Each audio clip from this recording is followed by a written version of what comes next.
Hello बच्चों, good morning. देखिए, हम लोगों का जो टॉपिक है वो है परमाणु संरचना। पार्ट 2 है, ये हमारा चैप्टर 2 है हमारा। इससे जो पहला चैप्टर 1 है वो हम लोग जो है उसके जो कुछ कॉन्सेप्ट हैं, कुछ डिफिनेशन हैं, कुछ पॉइंट हैं जो है इस लेसन में यूज हो जाएंगे, उनको मैं बता दूंगा कि ये लेसन बहुत ही इंपॉर्टेंट है आपके लिए। अगर ये आप लोग लेसन नहीं पढ़ोगे तो फिर आगे कुछ भी समझ में नहीं आएगा, ठीक है ना। तो ये लेसन जो है आपके कुछ जो मैं पढ़ाऊंगा ना, तो वो बहुत ही इंपॉर्टेंट लेसन है, तो इनको पढ़ना जरूरी है। तो जो पार्ट 1 की जो हेडिंगें हैं या कुछ पॉइंट हैं, कुछ बातें हैं, वो सब मैं आपको इस लेसन में बताते चलूंगा, ठीक है ना। आप उसकी टेंशन नहीं लेना। तो आपका चैप्टर है परमाणु संरचना। तो परमाणु संरचना से पहले मैं आप लोग बता दूं, सबसे पहले आप जानिए, ये आपने पढ़ा भी होगा क्लास 9th में, पदार्थ। और पदार्थ को हम लोग क्या बोलते हैं? द्रव्य, मैटर। मैटर, पदार्थ। अगर मैं साइंस की बात करूं, केमिस्ट्री की बात करूं, वह चारों तरफ है, ठीक है ना।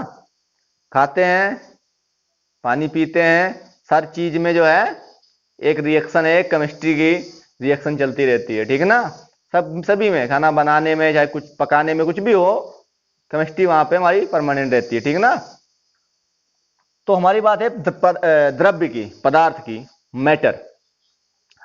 हमारे आसपास, आपने अपने आसपास या हमारे आसपास, जैसे कि हमारे इस समय हमारे पास में क्या है, हमारे इधर या इधर क्या क्या रखा हुआ है। सामने हमारे फोन रखा हुआ है, टेबल रखा हुआ है, मेज है, बेंच है, ठीक है ना, चौक है। तो ये सब चीजें क्या है? पदार्थ हैं। आपके घर में जैसे कि फैन होगा, आप भी जब पढ़ रहे होंगे तो आपके पास बुक होंगी, पेन होंगे, तो ये सब क्या है? हमारे पदार्थ हैं, ठीक है ना। तो पदार्थ की जो परिभाषा है वो क्लास 9th में आप लोगों ने पढ़ी होगी। वे सभी वस्तुएं जो स्थान घेरती हैं तथा जिनका कुछ ना कुछ द्रव्यमान होता है, पदार्थ कहलाती हैं, ठीक है ना। चलिए लिखिए इसमें हम, वे सभी वस्तुएं, वे सभी वस्तुएं, वे सभी वस्तुएं जिनका द्रव्यमान होता है, जिनका द्रव्यमान होता है और वो स्थान घेरती हैं,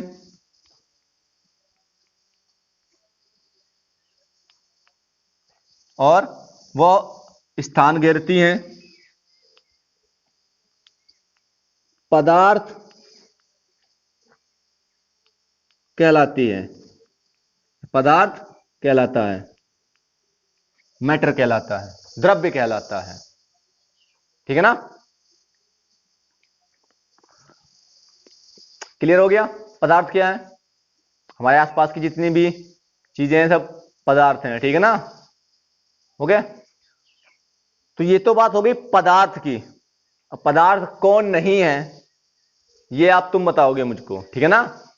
ये आप जो है ढूंढ के आप व्हाट्सएप पे मुझे बताना कि कौन पदार्थ नहीं है, ठीक है ना। ये आपके लिए एक होमवर्क है, बताना मुझे।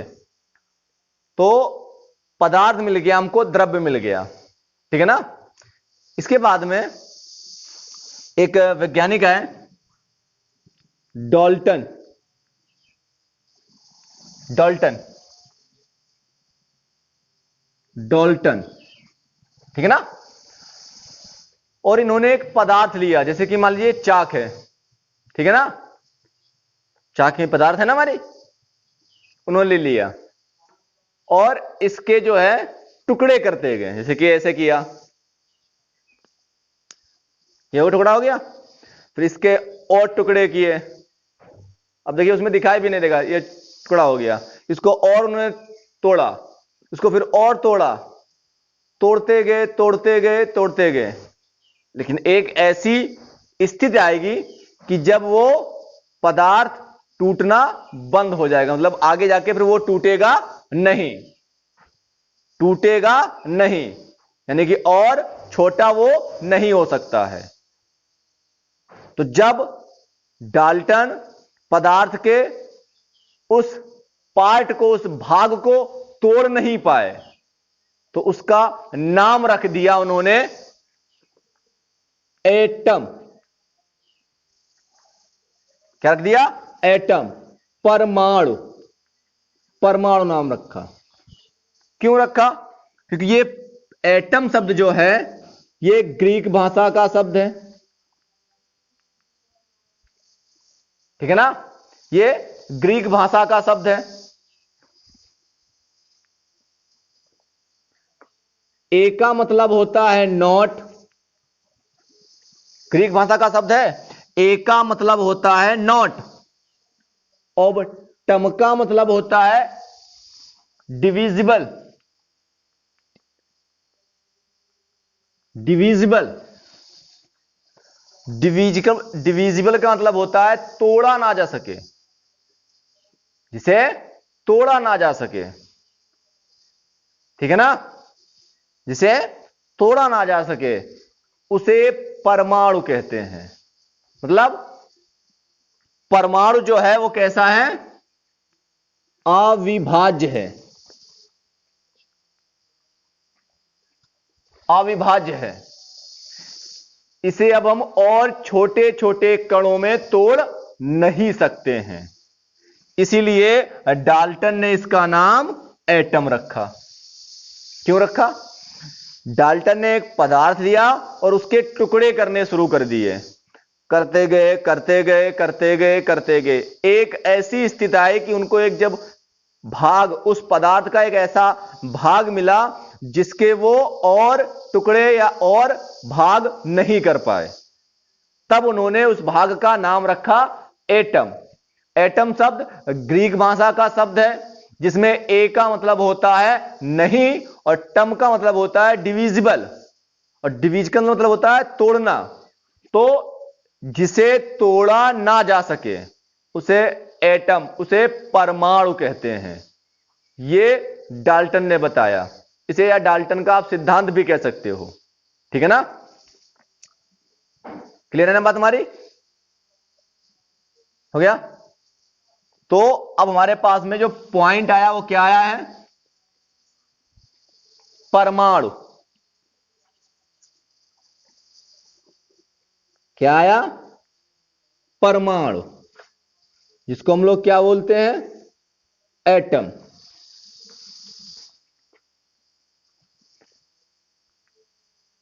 एटम शब्द ग्रीक भाषा के, ग्रीक भाषा के दो शब्दों ए प्लस टम से मिलकर बना है, बना है।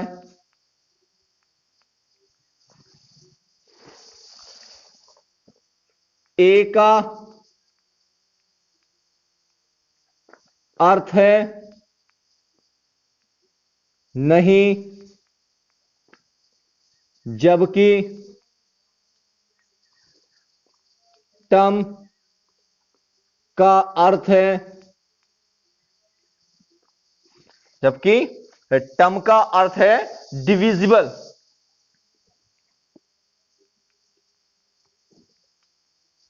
डिविजिबल अर्थात जिसे विभाज्य, विभाज्य, जिसे विभाज्य ना किया जा सके, अर्थात अविभाज्य, अर्थात अविभाज्य।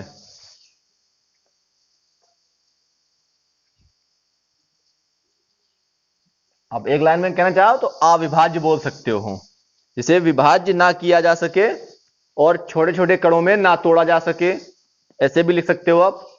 उसे हम लोग क्या बोलते हैं? परमाणु कहते हैं।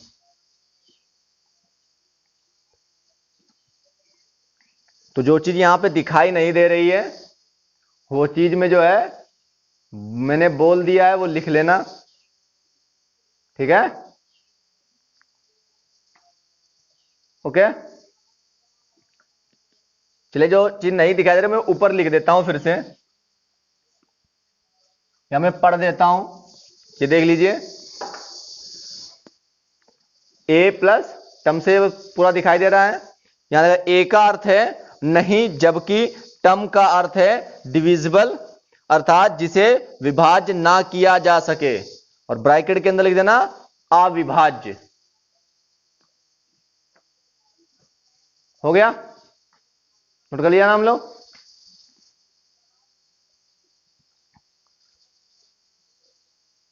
तो परिभाषा क्या हुई?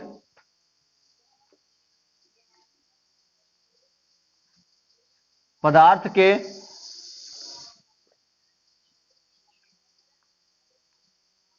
के सूक्ष्मतम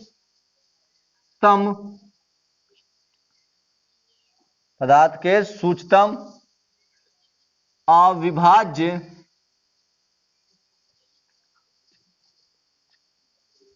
कण को परमाणु कहते हैं, एटम कहते हैं।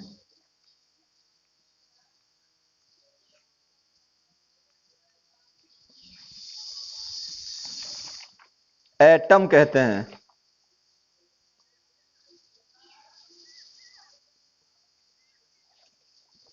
हो गया?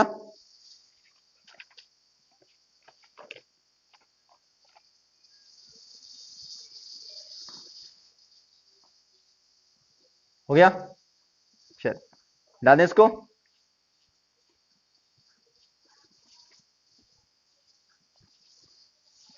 आगे देखिए, आगे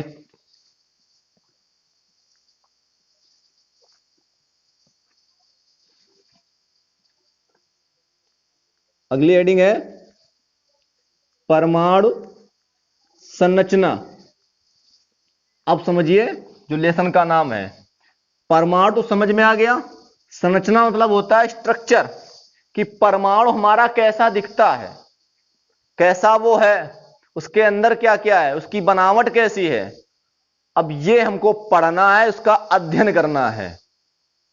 तो परमाणु की संरचना मतलब परमाणु कैसा दिखता है, कैसा है, कैसा बनाया जाता है या कैसा बनता है, उसकी जो जानकारी है, जो उसका अध्ययन है, वो कहलाता है परमाणु संरचना हमारा।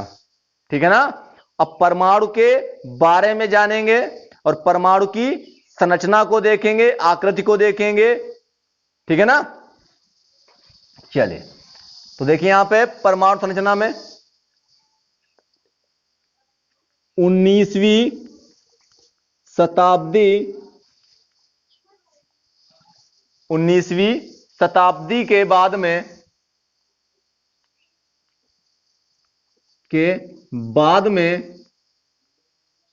20वीं शताब्दी में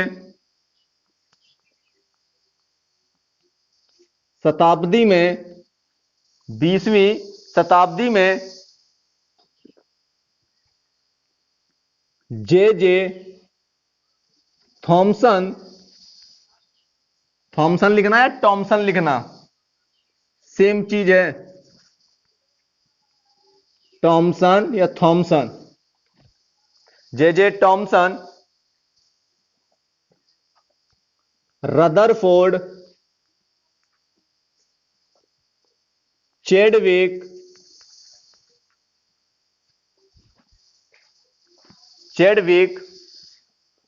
व मैडम क्यूरी आदि वैज्ञानिकों ने आदि वैज्ञानिकों ने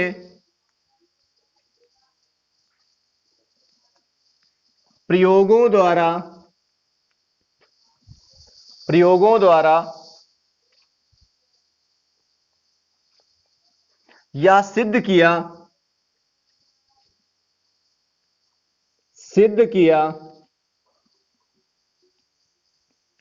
कि प्रयोगों द्वारा यह सिद्ध किया कि तत्व का परमाणु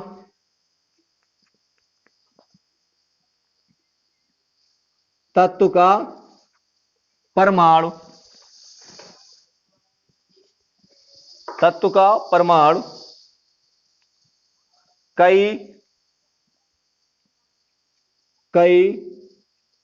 अति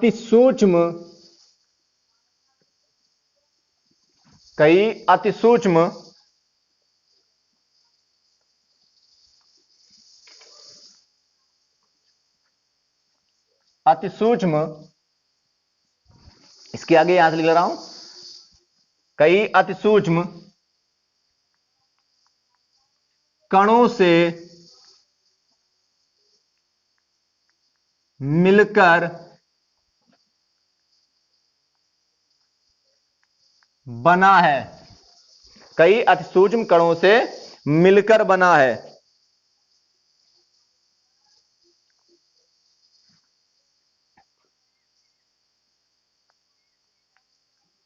इलेक्ट्रॉन,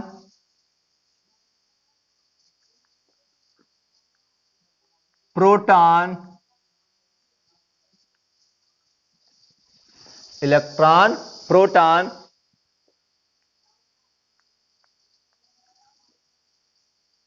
न्यूट्रॉन, मूल स्थायी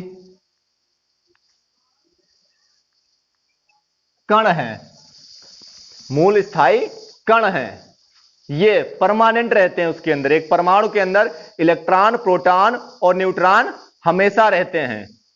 मूल स्थायी कण है इसके। ये हो गया, नोट कर लीजिए।